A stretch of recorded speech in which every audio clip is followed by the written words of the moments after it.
자, 오늘 말씀 보도록 하겠습니다. 마태복음 14장 6절에서 12절 말씀 보도록 하겠습니다. 마침 헤롯의 생일이 되어 헤로디아의 딸이 연석 가운데서 춤을 추어 헤롯을 기쁘게 하니 헤롯이 맹세로 그에게 무엇이든지 달라는 대로 주겠다고 약속하거늘 그가 제 어머님의 시킴을 듣고 이르되 세례 요한의 머리를 소반에 얹어 여기서 내게 주소서 하니 왕이 근심하나 자기가 맹세한 것과 그 함께 앉은 사람들 때문에 주라 명하고 사람을 보내어 옥에서 요한의 목을 베어 그 머리를 소반에 얹어서 그 소녀에게 주니 그가 자기 어머니에게로 가져가니라. 요한의 제자들이 와서 시체를 가져다가 장사하고 가서 예수께 아뢰니라. 아멘. 지난 시간에 공부했던 내용을 살펴보기 이전에 먼저 주님의 출생에 관하여 여러분들에게 잘못 설명한 내용이 있어서 그 부분에 대해서 다시 설명을 하고자 합니다. 주님의 속사람은 성령으로 잉태된 신령 존재에 속한 신령 선 안에 있었다. 그럼에도 불구하고 주님의 겉사람은 마리아에게서 전수된 인간 속성 안에 있었다. 자, 이렇게 설명드렸죠. 그렇다면 육체적인 주님의 몸은 어디에서 나왔느냐라고 하는 부분에 대해서 제가 설명을 드릴 때 요셉과 마리아의 관계에서 출생했다. 제가 이렇게 여러분들에게 설명을 드렸습니다. 그러나 이 부분을 바로 교정을 제가 하도록 하겠습니다. 여호와 하나님이신 주님께서는 마리아 태의 내에서 성령으로 잉태돼서, 다시 말하면 주님 자신 스스로가 수태되어 출생한 하나님의 영이 육체와 함께 충만함으로 거했다라고 하는 것이고, 자, 그럼에도 불구하고 겉사람의 측면에서는 마리아에서 전수된 인간 속성 안에 계셨다라고 하는 것입니다. 이 인간 속성 안에 있는 모든 것들을 지옥으로 물리치시고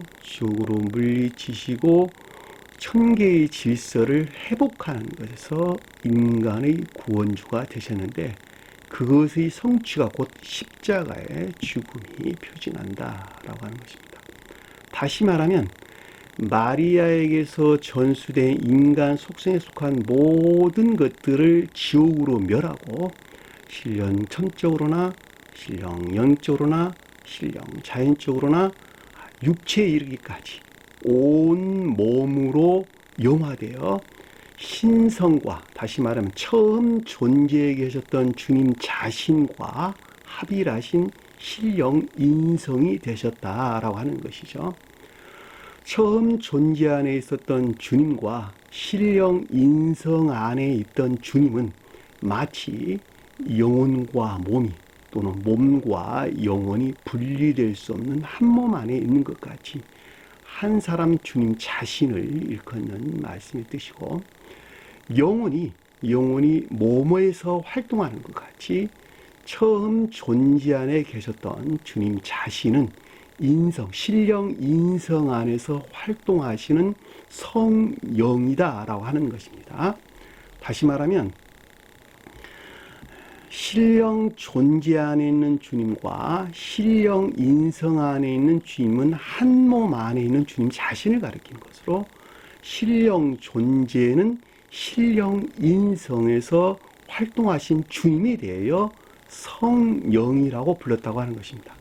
결과적으로 아버지를 일컫는 신령 존재 되신 분과 아들로 일컫는 신령 인성 되신 분, 또 그 가운데서 활동하시는 성령은 몸과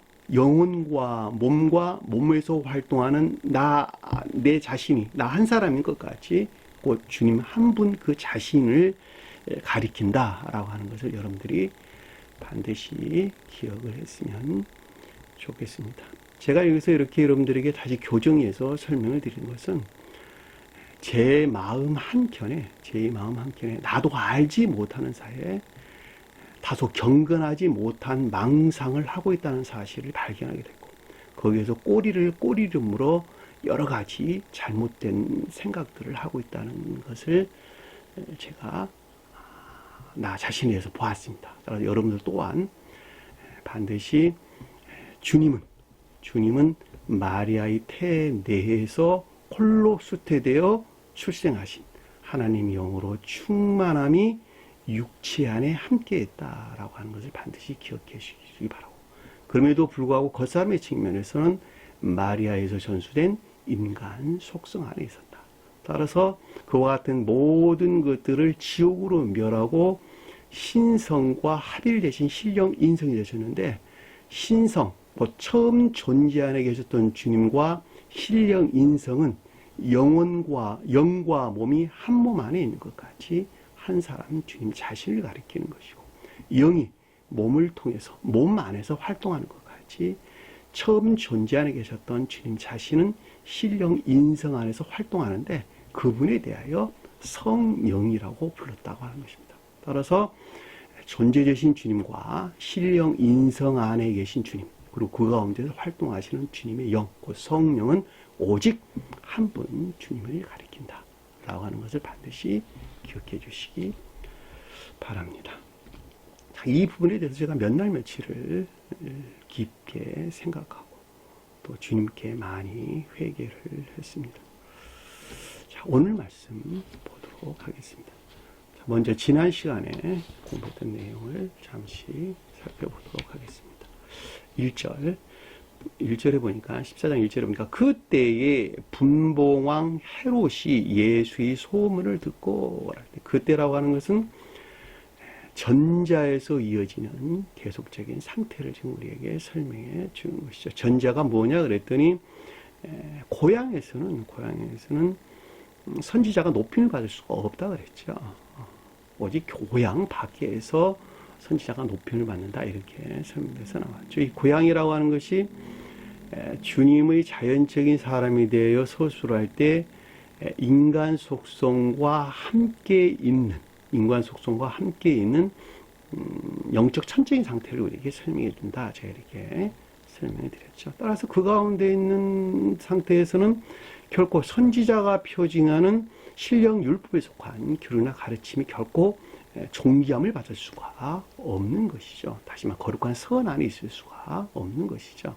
그래서 거기서 반드시 분리될 때에만 신령 거룩한 선 안에 있을 수 있다라고 하는 것이었죠. 따라서 여기서 지금 그때라고 하는 것은 전자의 고향이 표징하는 상태에 있는 것들을 가리키는 것으로, 분봉왕이다라고 하는 것은 우상숭배적인 자연적인 것들을, 자연적인 기억지의 으뜸이 된 거짓들을 표징한다, 제가 이렇게 설명을 드렸죠. 자, 거기에서 취한 헤롯이 표징하는 것인데, 헤롯은 자기 사랑에 속한 악을 가리킨다라고 하는 것이죠.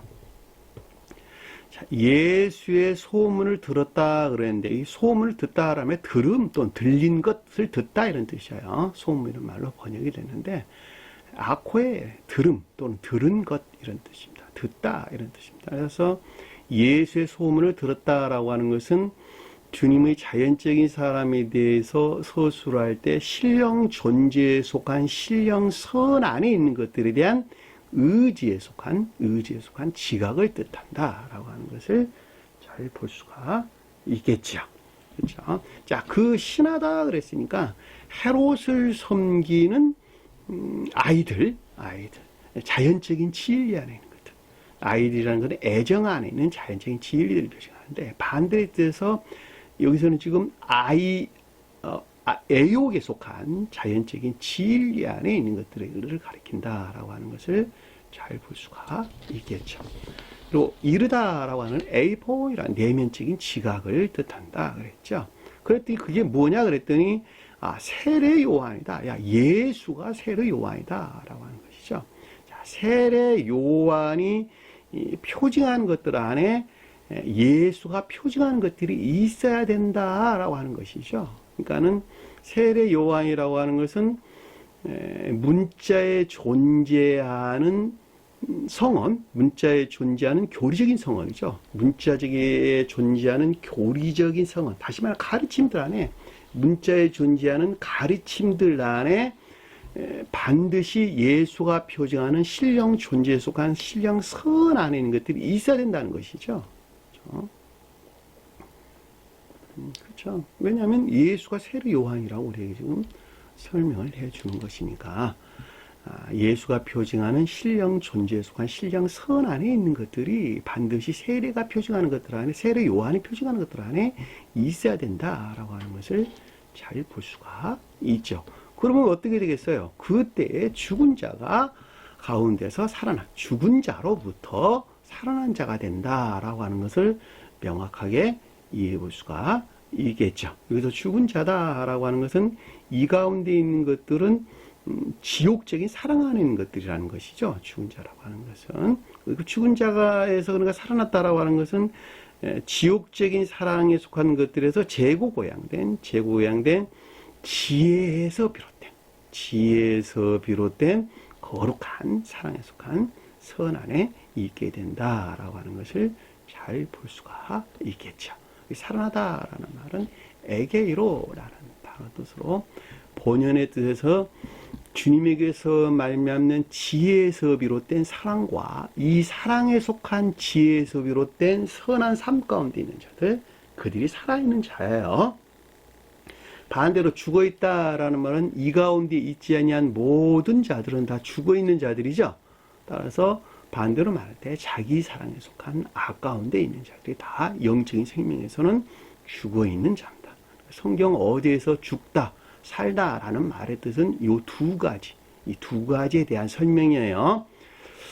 자연적인 육체적인 사람의 죽음을 우리에게 설명해 주는 것이 아니다라고 하는 것을 반드시 기억을 했으면 좋겠습니다.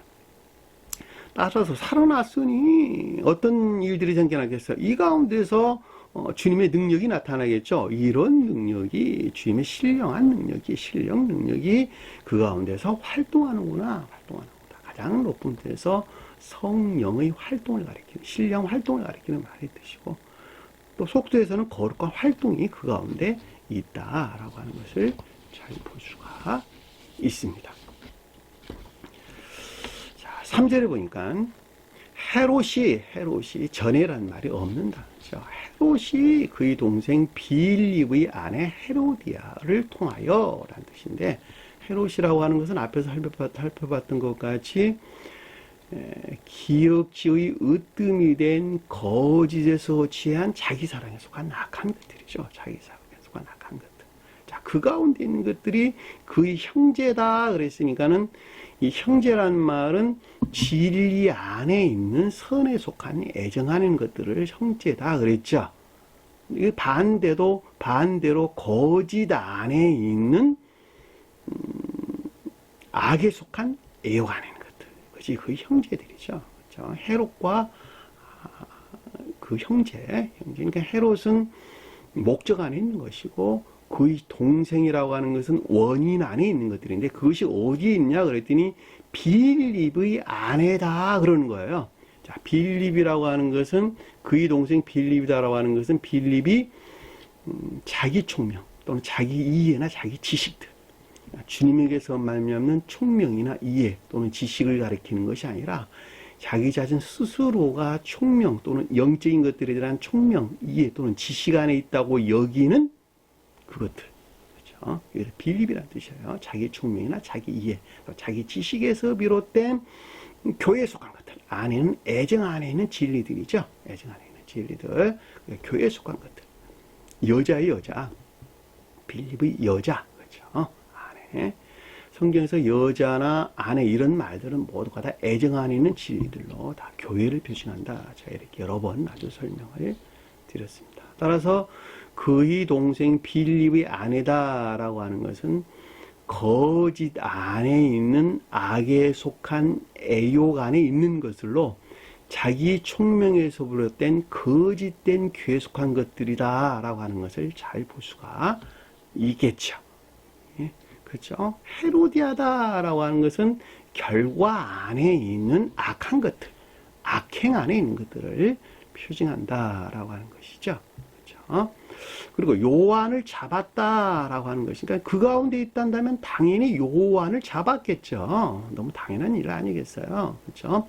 헤롯이 그의 동생 필립의 아내 헤로디아라는 상태에 있단다면, 나라는 한 사람이 이것들이 표징하는 상태에 있단다면 당연히 요한을 잡았겠죠. 요한이라고 하는 것은 주님에게서 말미암는 선한 삶을 표징하는 것이니까 그것들을 반드시 체포했겠죠. 잡다란 말은 붙잡다, 체포했다. 그리고 그것을 결박했겠죠. 거기서 파생된 거짓에서 비롯된 속박 가운데 있다라고 하는 것은 당연한 얘기고, 따라서 감옥 안에 있다라고 하는 것은 당연히 영벌의 상태에 있다라고 하는 것을 너무도 잘 알 수 있는 것이죠. 그래서 요한을 잡아 그를 결박하여 옥에 가두었다라고 하는 것은 영벌의 상태에 있는 것을 우리에게 설명해 주는 것을 잘 볼 수가 있습니다. 그래서 헤롯이 표징하는 앞에 3절 앞에 언급된 헤롯이 그의 동생 필립의 아내 헤로디아가 표징하는 것들에서 요한의 표징하는 것들을 취했고, 그것들에서 말미암는 거짓들에 의해서 결박을 당해, 속박을 당해 지옥적인 영벌의 상태에 놓이게 되었다라고 하는 것을 잘 볼 수가 있겠죠. 따라서 요한과 헤롯이 표징하는 것들은 양립될 수가 없는 것이죠. 전자 안에 있다면 후자 안에는 있을 수 없고, 후자 안에 있다면 전자 안에서 분리된 상태에 있다라고 하는 것을 잘 볼 수가 있습니다.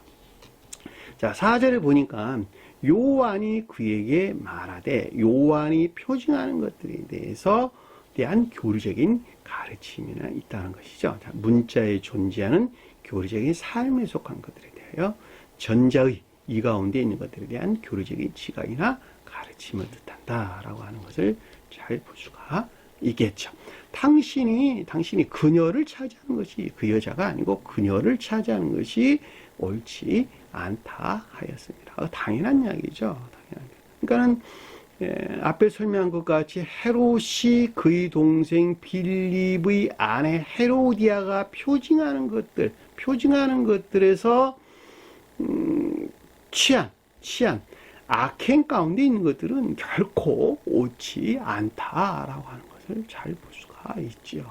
그건 뭐 설명을 따로 드리지 않더라도 명백하게 이해될 수가 있는 것입니다. 자, 5절에 보니까 요한을 죽이려 하되라고 하는 건데, 헤롯이라는 단어는 없는 단어예요. 있어도 무방하긴 하지만 없는 거니까 굳이 넣을 필요는 없겠죠. 자, 요한을 죽이려 한다라고 하는 것은 삶에 속한 것들이죠. 문자에 존재하는 교리적인 삶에 속한 것들을 멸절시키고 괴멸시키려는 광기가 있는 것이죠. 광기가 있는 것, 죽이려 한다라고 하는 것, 파괴시키려는 광기가 있는 것을 뜻한다라고 하는 것을 잘 볼 수가 있고, 자, 그럼에도 불구하고 무리가 그를 선지자로 여김으로, 자, 무리라고 하는 것은 지식들이 선지자로 이겼다라고 하는 것은 신령 율법에 속한 교리나 가르침 안에 있다는 것이죠. 자, 기억지가 신령 율법에 속한 교리나 가르침 안에 있다는 것이죠. 자, 여기에서 비롯된 두려움, 여기에서 비롯된 거룩한 두려움이 있어서 그렇게 하질 못했다라고 하는 것을 잘 볼 수가 있겠죠. 근데 못한 것이 아니라 아래에서 그 결과 안에 있는 것들에 대한 설명을 지금 우리에게 해주고 있는데, 그것이 오늘 이 시간에 공부할 내용입니다. 자, 이 시간에 공부할 내용을 살펴보도록 하겠습니다. 6절에 보니까 마침 이에 이런 뜻이에요. 이에 헤롯이 생일이 되어, 헤롯이라고 하는 것은 아까 우리가 살펴봤던 것 같이 기역제의 으뜸이 된 거짓들에서 취한 자기 사랑에 속한 악한 것들을 표시한다. 생일 잔치가 되어 어떤 일들이 일어났는데, 이런 뜻이에요. 생일 잔치에서 안내되어 생일 잔치가 뜻하는 것에서 아고 기노마예요. 아고 기노마. 단어가 두 단어예요. 생일이 됐단 말은 생일 아고 기노마 이런 뜻이에요. 게네시아 아고 기노마 이런 뜻이에요. 단어가 세 단어예요. 생일 잔치, 게네시아는 생일 잔치란 말이고, 아고는 안내한다, 인도한다 이런 뜻이고, 기노마이는 생겨나다, 생기다, 만들다 이런 뜻입니다. 그러니까는 생일 잔치가 뜻하는 것에서 인도되어 만들어진 아래 것들을 우리에게 지금 설명해 주고 있다라고 하는 것을 잘 볼 수가 있겠죠. 그러면 생일 잔치가 뭐냐 그랬더니, 생일 잔치란 말은 그 기원에서 보면 탄생하다, 기원, 어원에서 보면 기원이나 탄생을 일컫는 말씀의 뜻입니다. 따라서 생일이란 말은 선한 뜻에서 거듭난 자들, 중생한 자들을 설명하는 거예요. 왜냐하면 그 기원이 주님에게서 말미암아 출생을 한 것이기 때문에 중생한 자를 표징하는 것입니다. 그러나 반대의 뜻에서 볼 때는 유전적인 겉사람의 고유 속성 안의 상태를 일컫는 말씀 뜻이에요. 그러니까 유전적인 겉사람의 고유 속성 안에 있는 상태. 그것이 곧 생일이란 뜻이에요. 그러니까 생일 잔치다라고 할 때 이 잔치다라고 하는 것은 축제, 잔치, 춤들, 놀이들은 이런 것들은 모두가 다 내면적인 기쁨이나 즐거움 안에 있는 것들을 우리에게 설명해 주는 것입니다.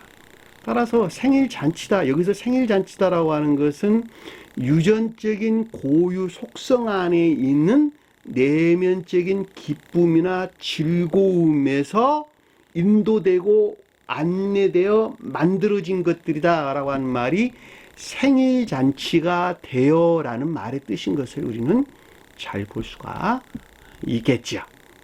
그렇죠? 자, 생일 잔치라고 하는 것은 제가 다시 설명을 드릴게요. 유전적인 고유 속성에 속한 내면적인 기쁨이나 즐거움을 표징한다.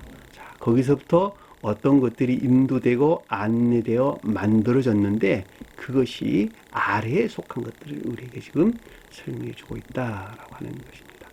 자, 그것이 뭐냐 그랬더니 헤로디아의 딸이 춤을 추었다 그랬어요. 헤로디아 딸이 춤을 추었다. 그러니까 헤로디아가 표징하는 악한 것들이죠. 악행 가운데 있는 것들이죠.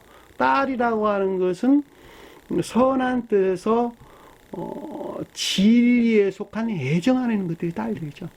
선한 뜻에서 진리에 속한 애정 안에 있는 것들이 딸이에요. 성경에서 딸이 아주 많이 언급되는데 시온의 딸은 천적인 진리에 속한 애정 안에 있는 자들을 표징하고, 에루살렘의 딸은 영적인 진리에 속한 애정 안에 있는 자들을 표징하는 말이죠. 에돔의 딸들은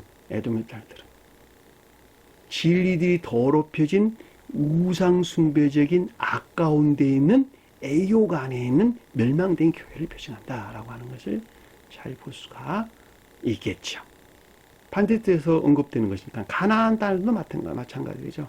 그들이 스스로가 진리 안에 있다고 여기는 거짓들에서 취한 악해서 말미암는 거짓에 속한 애욕 가운데 있는 자리, 가나안의 딸들이라는 말로 우리에게 설명돼서 나오는 것을 잘 볼 수가 있습니다. 근데 여기서는 지금 정반대의 뜻에서 우리에게 설명해 주고 있는 것으로 헤로디아의 딸이라고 하는 것은 악행 가운데 있는 악한 거짓에 속한 애욕 가운데 있는 것들을 가리키고, 춤을 춘다라고 하는 것은 잔치가 표정하는 것과 똑같은 뜻으로 그 가운데 있는 내면적인 기쁨이나 즐거움을 가리킨다라고 하는 것을 잘 볼 수가 있겠죠.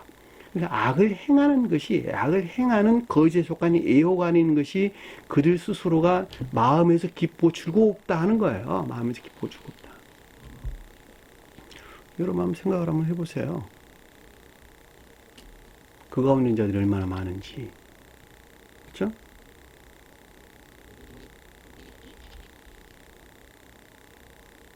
그런데 보니까 헤롯 연석 가운데서 헤롯을 기쁘게 했다 그랬단 말이에요. 연석 가운데서. 그러니까 연석이라는 말은 중간에 가운데 이런 뜻이에요. 연석이라는 말은 중간에 가운데. 자, 헤롯을 기쁘게 했다라는 말은 헤롯이 표징하는 것들의 이 기쁨이란 말은 아레스코라는 단어예요.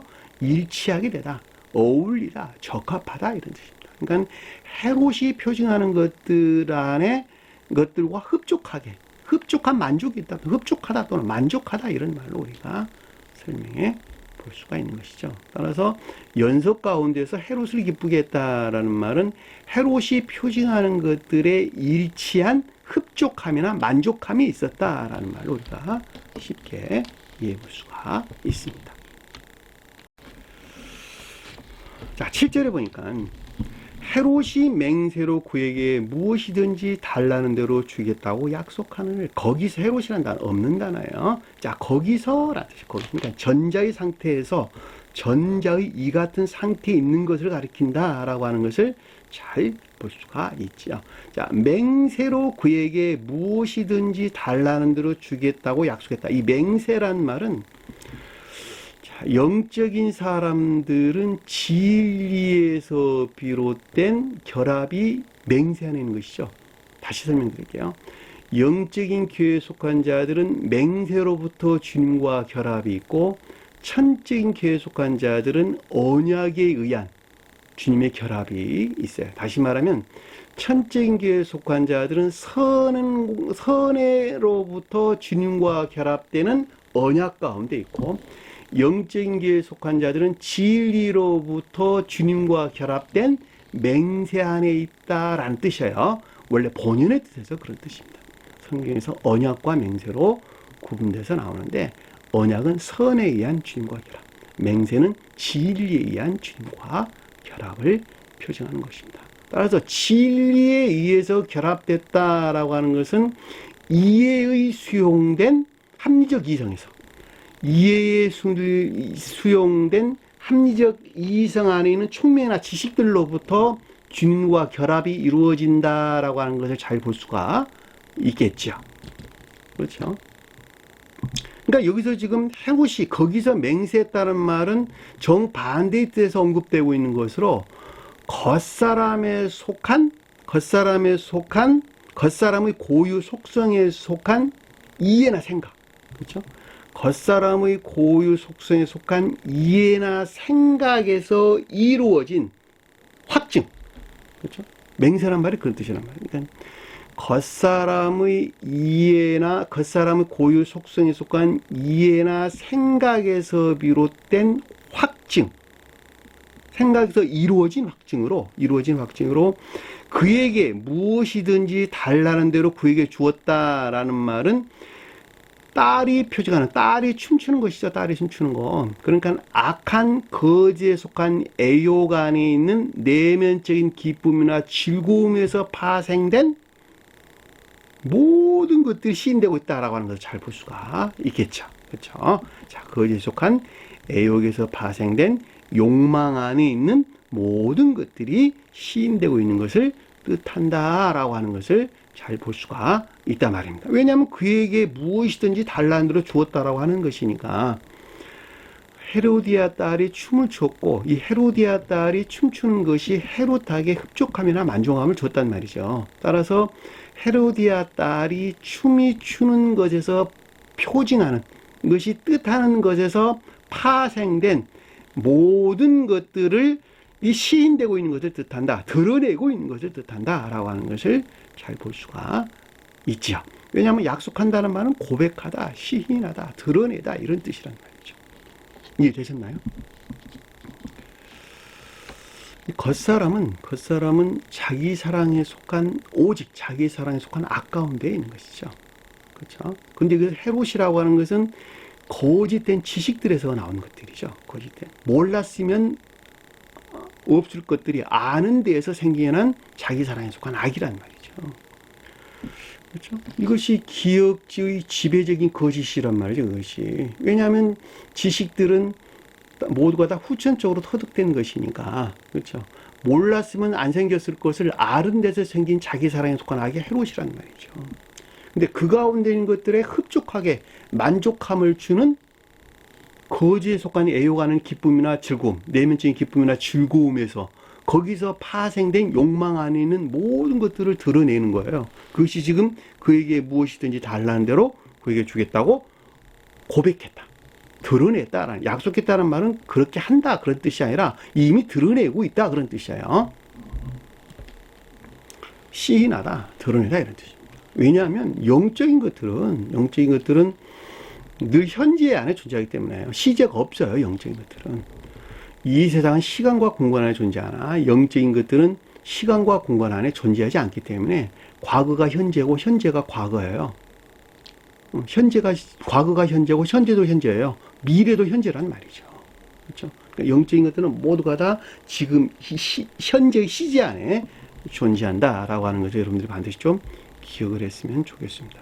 그래서 여기서 무엇이든지 달라는 줄 주겠다고 약속했다라는 말은 헤로디아 딸이 표징하는 것들, 춤추는 것이 표징하는 것들에서 파생된 모든 것들이 지금 고백되고 있는 것을 우리에게 설명해 주고 있다라고 하는 것을 잘 볼 수가 있습니다.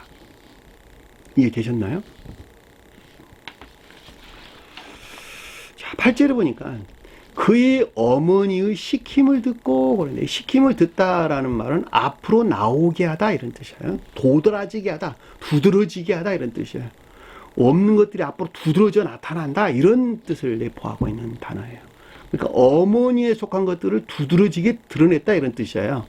그러니까 여기서 그의 어머니의 시킴을 들었다라는 말은 헤로디아 딸이 표징하는 교회에 속한 것들을 두드러지게 드러냈다 이런 말이잖아요. 그러니까는 악한 거짓에 속한 애욕 안에 있는 것들을 두드러지게 드러내고 있는 교회에 속한 것들을 가리킨다라고 하는 것을 잘 볼 수가 있겠죠.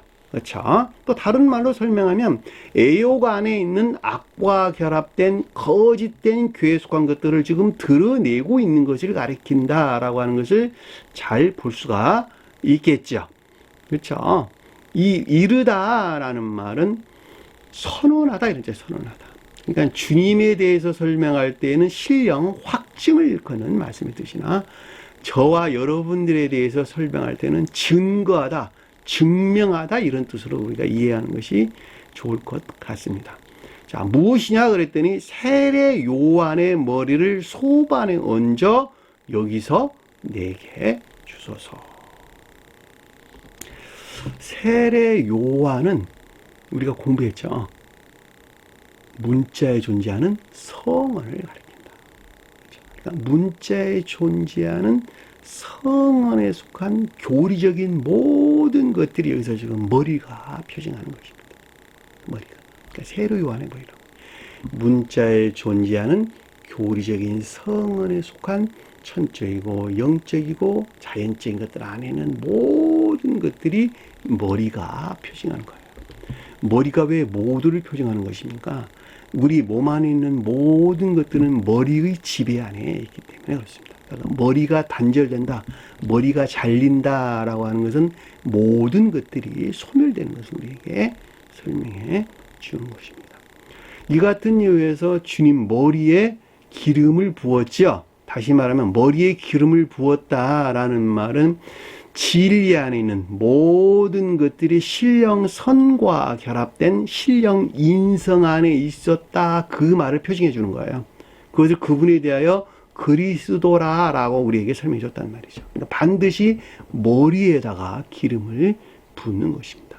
왜냐하면 머리에 붓는 것에서 머리로부터 몸통으로부터 다리에 이어지는 한 몸 안에 있는 모든 것들을 우리에게 설명해 주기 때문입니다. 따라서 요한의 머리다라고 하는 것은 문자에 존재하는 교리적인 성언에 속한 모든 것들을 표징한다라고 하는 것을 잘 볼 수 있고, 소반이다라고 하는 것은 쟁반이에요. 쟁반. 큰 접시란 말이죠. 큰 접시. 큰 접시라고 하는 것은 수용 그릇들이죠. 수용 그릇들. 성언의 문자적인 뜻들은 천적인 것이고 청적인 것들과 영적인 것들을 담는 수용 그릇이죠. 자, 겉사람은 속사람을 담는 수용 그릇이죠. 자, 진리들은 기역지는 진리들을 담는 수용 그릇이죠. 이해되셨나요? 그러니까 이 소반이라고 하는 것은 성경에서 접시라고 하는 것은 선의 측면에서 수용 그릇을 가리키는 겉사람을 표징한다라고 하는 것을 잘 볼 수가 있겠죠. 성경에서 일반적으로 큰 대접 또는 바구니 이런 말들은 선의 수용 그릇에서 겉사람이나 또는 자연적인 것들을 표징하고 컵이나 또는 잔, 그렇죠? 예를 들면 액체를 담는 그릇들 이런 것들은 진리들의 측면에서 수용 그릇으로 자연적인 것들이나 기역지를 우리에게 설명해 주는 것입니다. 이해되셨나요? 그러니까 여기서 지금 세례 요한의 머리를 소반에 얹었다라고 하는 것은 세례 요한이 표징하는 문자에 존재하는 성은에 속한 교리적인 모든 것들이 수용된 겉사람을 표징한다라고 하는 걸 잘 볼 수 있고, 이것을 헤롯이 딸 내게 주소서라는 말은 헤롯이 딸이 표징하는 춤추고 있는 상태 안에 있게 된다, 있는 것을 가리킨다라고 하는 걸 잘 볼 수가 있겠죠. 다시 말하면 악한 애욕에 속한 악한 거짓에 속한 애욕 안에 있는 내면적인 즐거움이나 기쁨 안에 있는 것을 우리에게 설명해 주고 있고, 그것을 증거하고 있다라고 하는 것을 잘 볼 수가 있겠죠. 그렇죠? 여러분들 반드시 기억을 하세요. 소반이라고 하는 것은 외적인 수용 그릇으로 자연적인 것들이나 또는 겉사람을 표징한다라고 하는 거예요. 자, 9절에 보니까 왕이 근심하나, 자, 왕이 근심한다라고 하는데, 근심한다는 말이 고통을 가하다 이런 뜻이에요. 그러니까 시험을 겪고 있다는 말로도 우리가 이해해 볼 수가 있겠죠. 왜냐하면 마음에서 지금 고통을 느끼는 것이니까. 여러분들 마음이라고 말하든 영이라고 말하든 다 같은 거예요. 또 다른 말로 그것이 사랑이라고 말하든 다 똑같은 말이다. 왜? 사랑이 그 마음이고 마음이 그 사람 영이기 때문에 그러는 거예요. 그렇죠? 구분하세요. 영은 무슨 기운 이런 걸 가리키는 것이 아니라 그 사람 마음이 영이에요. 그 마음은 곧 사랑을 일컫는 말의 뜻이고, 그 사랑이 그 사람의 생명입니다. 그렇죠? 그 사랑이 그 사람의 생명이고, 그 사람은 육체에서 활동을 하고 있다라고 하는 것을 잘 볼 수가 있겠죠. 그렇죠? 그러니까 여기서 왕이 근심한다라고 하는 것은 이 마음이 지금 고통스러운데 그것이 어디에서 유발됐냐 그랬더니 왕이 표징하는 일반적인 기역지에서 유발됐다라고 하는 것을 잘 볼 수가 있겠죠. 왕은 일반적인 기역지 또는 지배적인 기역지를 표징한다라고 하는 것을 잘 볼 수 있고, 이 가운데서 활동하는 주님의 영에 대해서 왕 그랬을 때 그것을 신령 진리를 표징한다라고 하는 것을 잘 볼 수가 있겠죠. 그러니까 사람 안에서 지배하고 통치하는 왕은 곧 주님의 신령 진리를 표징하는 것입니다. 그렇죠? 근데 저와 여러분들에 대해서 일반적으로 설명할 때는 지배적인 기억지 또는 일반적인 기억지 또는 지식이라 해도 아무런 상관이 없겠죠. 자, 거기에서 유발된 내면적인 고통, 그것이 곧 근심하다라는 말로 우리가 이해할 수가 있겠죠. 앞에서는 무리가 선지자로 인하여 두려워했죠. 선지자로 여기는 것으로 두려워했죠. 그러니까 참된 기역지를 우리에게 설명해 주고 있다라고 하는 것을 잘 볼 수 있고, 그건 참된 기역지가 내재된 일반적인, 보다 외적인 일반적인 기역지를 우리에게 설명해 주고 있다라고 하는 것을 잘 볼 수가 있겠죠. 자, 근심한다라고 하는 것은 방금 설명한 대로 시험을 뜻하고 내면적인 고통을 가리킨다라고 하는 것을 명확하게 이해해 볼 수가 있습니다. 자, 맹세한 것과 그와 함께 앉은 사람들 때문에 주라 명하고. 자, 함께 앉았다라고 하는 것은 함께 더불어 눕다 이런 뜻이죠. 더불어 가다, 걷다 이런 뜻입니다. 그러니까는 그 가운데 있는 삶에 속한 것들을 표징한다라고 하는 것을 잘 볼 수가 있겠죠. 근데 그것이 뭐냐 그랬더니 맹세한 것 이랬단 말이죠. 그러니까 겉사람의 고유 속성에 속한 이해나 생각에서 만들어지고 이루어져 확증된 이런 뜻이죠. 그것이 주님에게서 비롯돼야 되는데 그렇지는 못했다는 말이죠. 왜냐하면 앞에서 우리가 공부했던 것 같이 그의 형제 빌립의 아내였으니까. 그렇죠. 아내가 표징하는 상태에 있는 것이니까 그것들 안에 있는 겉사람에 속한 겉사람의 고유 속성에 속한 이해나 생각에서 만들어내고 이루어진 확증 안에 있는 삶에 속한 것들. 그렇죠. 그것과 함께하는 삶에 속한 것들. 그것이 그와 함께 앉은 것들, 앉은 사람들이야, 앉은 것들이에요. 사람의 단어 없는 것입니다. 주라 명했다라고 하는 것은 결과 안에 있는 것을 우리에게 설명해 주는 것을 잘 볼 수가 있겠죠. 주라 명하고 결과들에서 안에 있는 것들을 가리킨다라고 하는 것을 잘 볼 수가 있겠죠. 그렇죠? 그래서 보냈다라는 말은 거기서 비롯됐다라고 하는 것을 잘 볼 수가 있겠죠. 10절에 보니까 보내어라는 사람을 보내어, 근데 사람의 단어 없는 단어예요. 그러니까 앞에서 주라 명하여 보냈다라고 하는 결과, 이와 같은 결과들에서 유발된 것, 비롯된 것들을 우리에게 설명해 주는 것을 잘 볼 수가 있겠죠. 옥에서 요한의 목을 베어. 자, 요한을 옥에서 목 베었다 이런 뜻이에요. 단어가 요한이라는 단어 한 단어. 옥에서 감옥이라는 단어 한 단어. 목 베다라는 단어가 한 단어예요. 그러니까 요한을 옥에서 목 베어 이런 뜻이에요. 요한을 당연히 옥에서 목 베일 수밖에 없는 것이죠. 왜냐하면 전자의 상태 안에 있다 한다면 반드시 목을 벨 수밖에 없는 것이니까, 다시 말하면 헤롯이 흡족하고 만족해야 하는 악한 거짓에 속한 애욕 안에 있는 내면적인 기쁨이나 즐거움에 속한 삶 가운데 있다 한다면, 그렇죠. 겉사람의 고유 속성에 속한 이해나 생각에서 만들어져 확증된 삶 가운데 있다 한다면 반드시 결과는 어떻게 되겠어요? 요한이 옥에서 목 베인 상태에 있을 수밖에 없다라고 하는 것을 너무도 명확하게 이해해 볼 수가 있겠죠. 요한이라고 하는 것은 삶에 속한 것들, 선한 삶에 속한 것들을 표시하는 것이죠.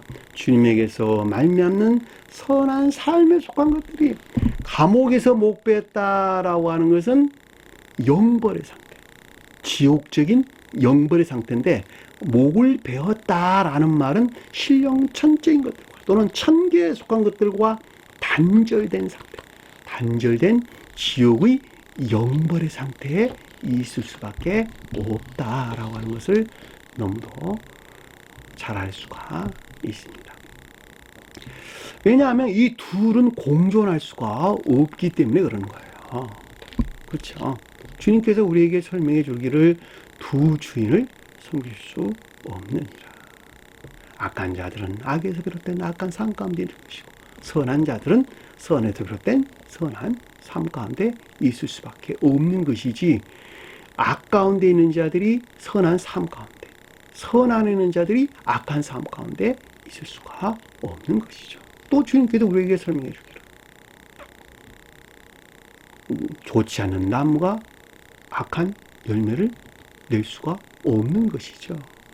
선한 열매를 낼 수가 없는 것이죠. 선한 나무가 선한 열매를 냈고 악한 나무는 악한 열매를 낸다라고 하는 것도 주님의 가르침으로 우리는 명백하게 이해해 볼 수가 있습니다.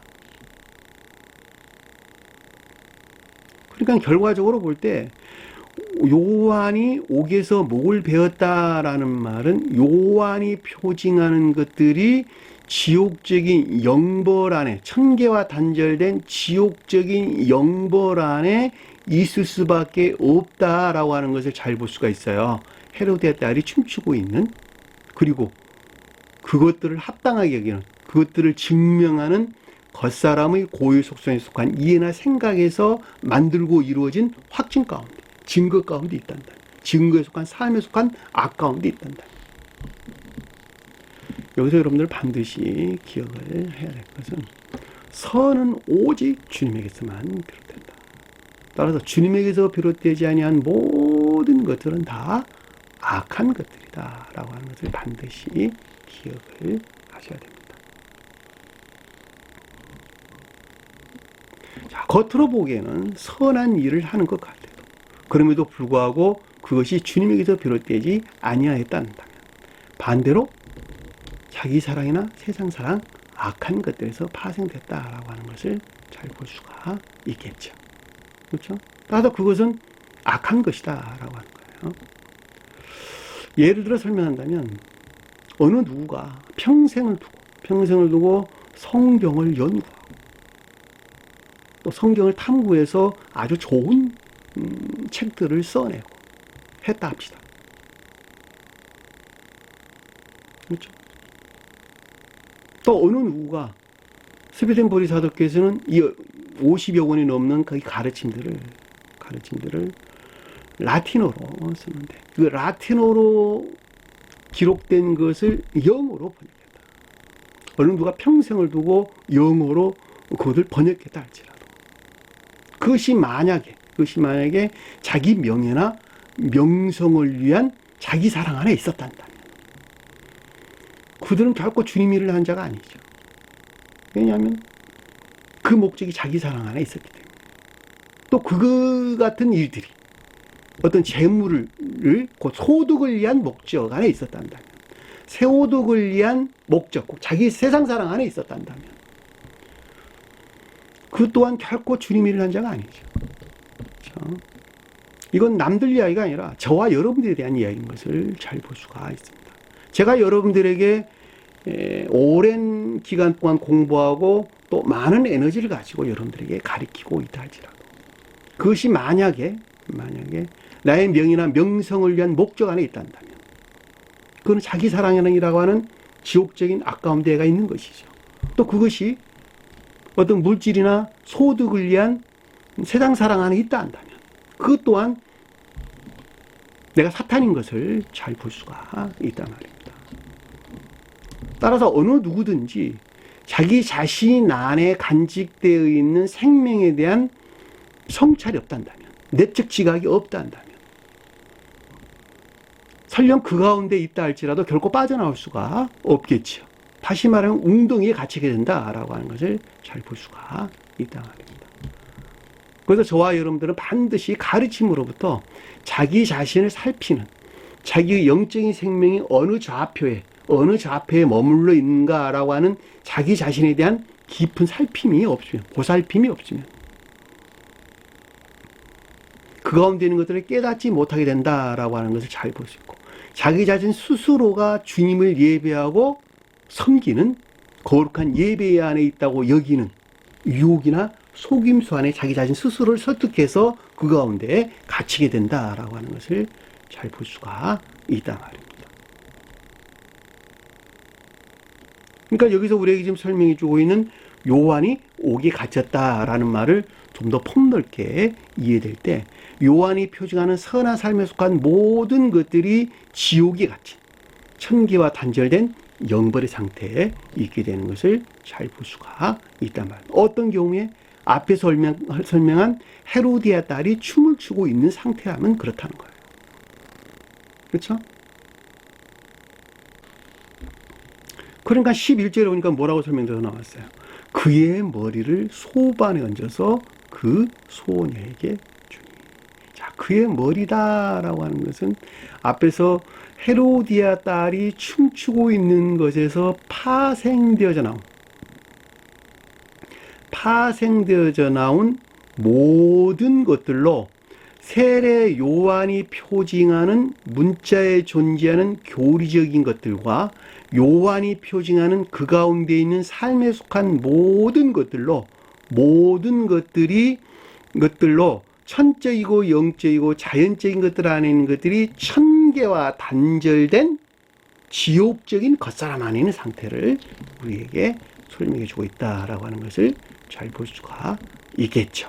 왜냐하면 소반이 겉사람을 표징하는데 여기서는 지금 목을 벤 상태니까 요한이 목이 베인 상태이니까 삶에 속한 모든 것들이 천계와 단절된 지옥적인 상태, 지옥적인 겉사람 아닌 상태를 우리에게 설명해 주는 것을 잘 볼 수가 있단 말입니다. 그렇죠? 그 소녀에게 주님, 앞에서는 딸 그랬는데 여기서는 소녀 그랬어요. 코라시온 소녀. 그렇죠? 딸은 거짓에 속한 애욕 안에 있는 것들을 표징한다 그러는데 소녀는 교회를 표징하죠. 선한 뜻에서는 순수한 교회를 표징할 때 소녀 그랬던 거예요. 영적인 교회예요. 성경에서 처녀는 천적인 교회를, 소녀는 영적인 교회를 표징해요. 그러니까 영적인 교회를 표징한다. 그러니까 이것은 반대 뜻으로 악과 거짓에 속한 애욕 안에 있는 교회를 표징한다라고 하는 것을 잘 볼 수가 있겠죠. 그렇죠? 그러니까 소원해줬다는 말은 악과 거짓에 속한 애욕을 표징하고, 어머니라고 하는 그것들 안에 있는 거짓된 교회 또는 멸망된 교회를 표징한다라고 하는 것을 잘 볼 수가 있겠죠. 그렇죠? 그의 어머니로 가져가니라. 어머니라고 하는 것은 교회를 표징한다라고 하는 것을, 그러니까 악과 결합된 거짓 안에 있는 교회를 표징한다라고 하는 것을 잘 볼 수가 있겠죠. 왜냐하면 어머니라고 하는 것은 추상적인 뜻에서 아버지와 결합된 것이니까 아버지는 악을 표징하고 어머니는 거짓을 표징한다는 말이죠. 그리고 거짓 안에 있는 교회가 여기서 어머니인 것을 우리는 잘 볼 수가 있겠죠. 그러니까 소녀는 악과 거짓에 속한 애욕 안에 있는 교회를 표징하고, 여기서 어머니라고 하는 것은 악과 결합된 거짓된 교회를 표징하는 거예요. 그러니까 소녀가 어머니에 가져갔다는 말은 소녀에 속한 것들이 파생된 악과 결합된 거짓에 속한 교회 안에 있다라고 하는 것을 잘 볼 수가 있겠죠. 그렇죠. 자, 12절 보니까 요한의 제자들이 있는데 세례 요한이에요. 세례 요한의 제자들. 세례 요한이라는 단어 없는 단어, 요한이라는 단어도 없는 단어예요. 그의 제자들이 이런 뜻이에요. 그의 제자들이. 그러니까 여기서 지금 세례 요한의 제자예요. 세례 요한의 제자. 요한이 아니고 세례 요한이에요. 세례 요한의 제자. 왜냐하면 요한의 제자는 있을 수가 없어요. 세례 요한의 제자이자 맞지. 그렇죠? 그러니까 문자에 존재하는 성언에 속한 교리적인 것들 안에 있는 제자들이 표정하는 것들, 그렇죠? 영적인 것들을 가리킨다라고 하는 것을 잘 볼 수가 있겠죠. 그러니까 문자에 존재하는 교리적인 성언에 속한 영적인 것들을 여기서 그의 세례 요한의 제자들이라는 말의 뜻인 것을 잘 볼 수가 있겠죠. 자, 제자들이 와서 시체를 가져다가 시체를 들어 올렸다 이런 뜻이에요. 근데 이 시체란 단어가 원어를 보면 시체와 소마, 몸이 동시 언급됐어요. 시체라는 말은 푸토마라는 단어고, 몸이라는 단어는 소마라는 단어입니다. 그러니까 시체가 몸 되는 거예요. 시체가 몸 되는 거. 시체가 몸 되는 것이 장사다라는 말의 뜻이에요. 본연의 뜻에서. 그 같은 이유에서 두 단어가 동시에 언급돼서 나오는 것입니다. 시체라고 하는 건 죽음을 표징한다라고 하는 것을 잘 볼 수가 있죠. 떨어짐 이런 뜻입니다. 다시 말하면 우리가 아까 죽었다, 살다, 죽다라는 말에 설명돼서 죽는다라는 말을, 죽었다라는 말은 지옥적인 사랑 안에 있는 것을 우리에게 설명해 주는 것이죠.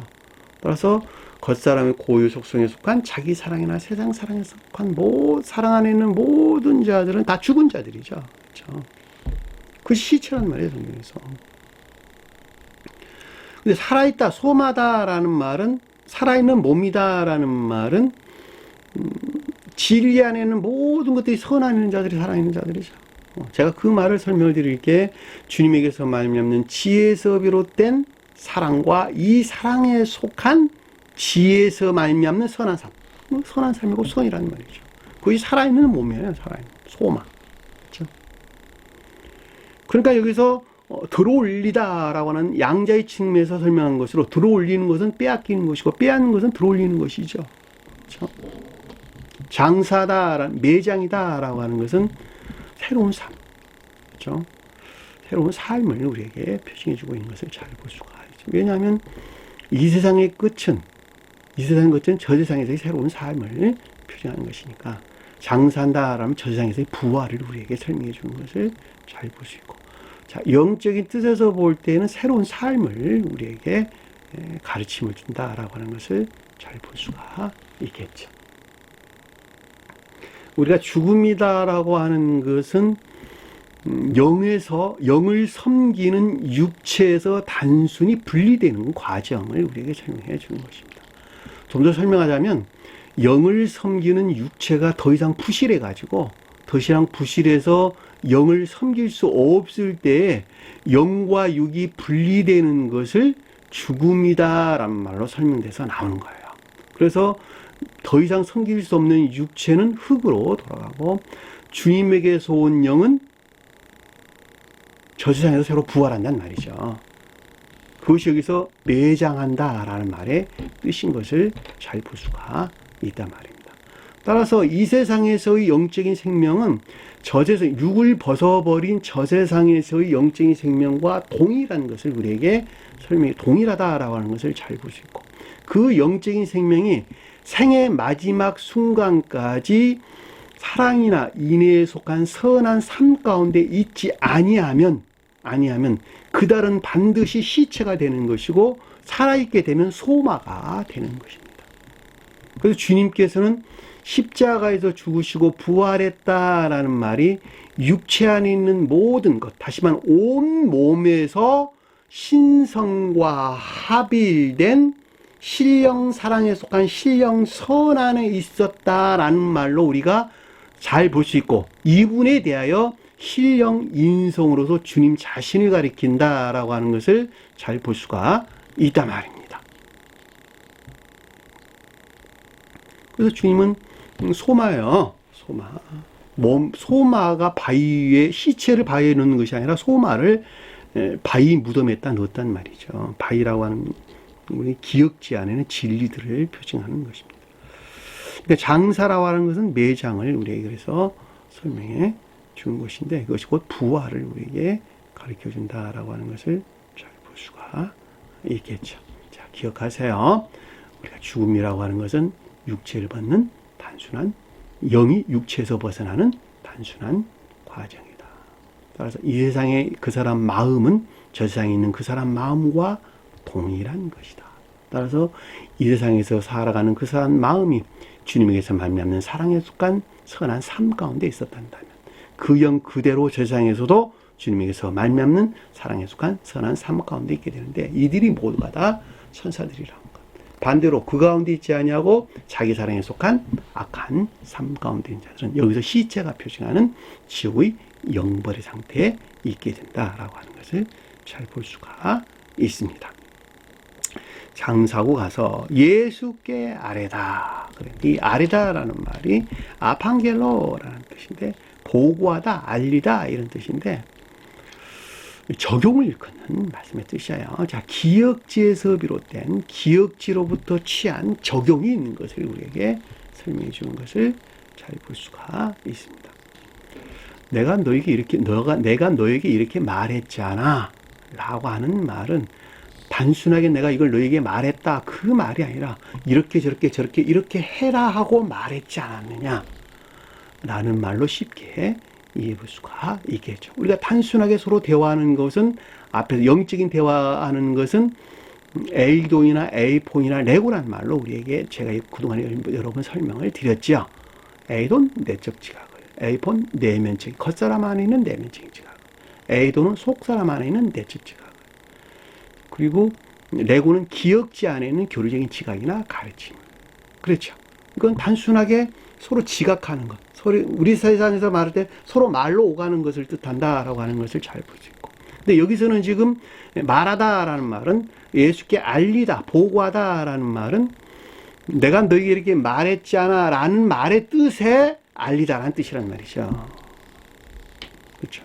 그러니까 내가 내가 너에게 이렇게 말했잖아 라고 말할 때, 왜 너는 그렇게 하지 않았어 라는 말이 내포된 단어란 말이죠. 그러니까 여기서 예수께 아뢰다라는 말은 적용을 뜻한다. 그러니까 신령 존재에 속한 신령 선 안에 있는 것들의 적용을 우리에게 설명해 주는 것을 잘 볼 수가 있단 말입니다. 근데 이거 어디에서 비롯됐냐 그랬더니 기역제에서 비롯된 것을 우리에게 설명해 주는 것을 잘 볼 수가 있겠죠. 자, 성경에서 선포하다라는 말, 또 고지하다, 알리다, 선포하다, 야곱이 광야에서 선포하다 그럴 때 케르소라는 단어를 써요. 케르소.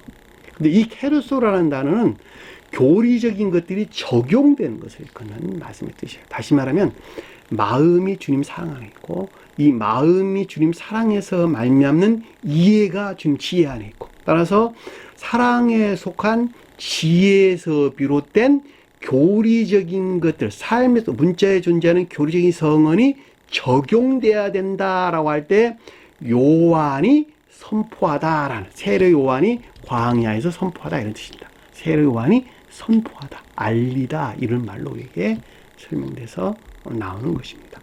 그러니까 결과적으로 알리고 선포하는 것은 모두가 다 적용을 우리에게 설명해 주고 있다라고 하는 것을 잘 볼 수가 있겠죠. 그래서 여기서 예수께 알리다라는 말은 신령 존재에 속한 선 안에 있는 것들의 적용을 우리에게 기역제에서 비롯된 적용을 우리에게 설명해 주고 있다라고 하는 것을 잘 볼 수 있고, 장사다라는 것은 새로운 시작을 우리에게 설명해 주는 것을 잘 볼 수가 있습니다.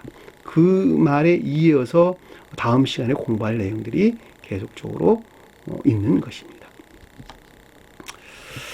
자, 오늘 주신 말씀 마음속에 깊게 감연하시고 한 주간을 승리하는 저와 여러분 되기를 간절히 축원합니다. 자, 주기도문하는 것으로 오늘 공부를 마치도록 하겠습니다. 하늘에 계신 우리 아버지, 이름을 거룩히 여김을 받으시오며 나라의 마옵시며 뜻이 하늘에 준 것 같이 땅에서도 이루어지리라. 오늘날 우리에게 일용할 양식을 주옵시고 우리가 우리에게 죄진 자를 사줄 것 같이 우리 죄를 사하여 주옵시고 우리를 시험에 들게 하지 마옵시며 다만 악에서 구하옵소서. 나라와 권세와 영광이 아버지께 영원히 싸움나이다. 아멘.